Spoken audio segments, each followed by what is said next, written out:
Ethan Knight wasn't like the other kids at Brookfield High. At just 15, he was already a self-made billionaire thanks to a tech company he had founded with an idea that went viral. But despite the money, the fame, and the recognition in the business world, Ethan was still just a teenager trying to fit in. At school, he kept a low profile. He wore simple clothes, avoided flashy gadgets, and rarely spoke about his wealth. But secrets don't stay hidden forever. A rumor spread that Ethan was worth more than everyone in the school combined. Instead of admiration, it brought him mockery. The popular kid scoffed. "You think you're better than us just because you're rich?" One sneered. Others laughed, spreading cruel nicknames like Moneybags and Nerd King. Ethan smiled on the outside, but inside, every insult cut deep.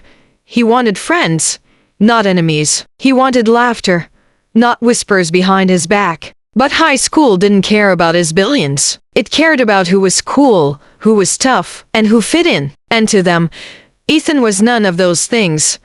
Among Ethan's tormentors was Jake, the school's star athlete and self-proclaimed king of Brookfield. Jake couldn't stand that Ethan, a quiet kid, was making headlines in magazines while he was stuck in the school gym. One afternoon, Jake shoved Ethan into a locker. "What good's all your money if you can't even defend yourself?" He jeered. The hallway echoed with laughter. Ethan bit his tongue, refusing to respond. But Jake wasn't done. He spread the word. Ethan would never survive without his billions. He's nothing without his money. Strip that away, and he's weaker than all of us. The taunts grew worse. Someone scribbled by some friends across Ethan's locker. His notebooks were stolen, his lunch tossed in the trash. Yet Ethan stayed. He knew revenge would only fuel them. But deep down, he wondered how long could he endure this. One Friday during lunch, the bullies took it too far. They knocked Ethan's tray to the ground, spilling food all over his clothes. Laughter erupted around the cafeteria. "Why don't you hire a maid to clean that up?" Jake mocked. Ethan clenched his fists. For weeks, he had ignored the bullying, but now, anger burned in his chest. He stood, trembling, and said, "You think money defines me? You think that's all I am?" The cafeteria went silent. Jake smirked, ready to reply, but Ethan continued.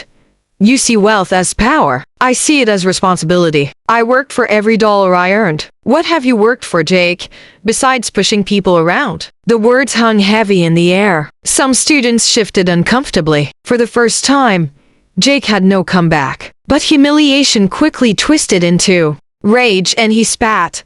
"You'll regret that, Knight." The next week, Ethan kept to himself, wary of Jake's threats. But something surprising happened. A girl named Lily, who had always watched quietly from the sidelines, approached him. "I think what you said to Jake was brave," she admitted softly. Not many would stand up like that. Ethan was startled. For the first time, someone at school saw him for more than his bank account. They began talking about books, dreams, and even the loneliness of feeling different. Lily didn't care about Ethan's billions. She cared about Ethan. Meanwhile, Jake plotted revenge. He spread false rumors about Ethan paying teachers for grades, about him buying friendships outside of school. But this time, some students didn't believe him. They had seen a different side of Ethan, a boy with courage, not just wealth. The tide was beginning to shift. The final showdown came during a school assembly. Jake cornered Ethan in front of everyone. "Tell them, Knight. Admit you're nothing without your money." Ethan took a deep breath. "I'll admit something," he said, his voice steady. "Money can buy things, but it can't buy respect, kindness, or real friends. I've learned that the hard way. And if you think I'm defined by my bank account, then you've already lost." The auditorium was silent. Slowly, claps began. First from Lily, then others. Soon, the room erupted in applause. Jake's face burned with embarrassment. His power over Ethan was gone. From that day, things changed. Not everyone became Ethan's friend, but they respected him. He wasn't just a 15-year-old billionaire. He was the boy who stood tall against bullies, proving that true worth isn't measured in money but in character.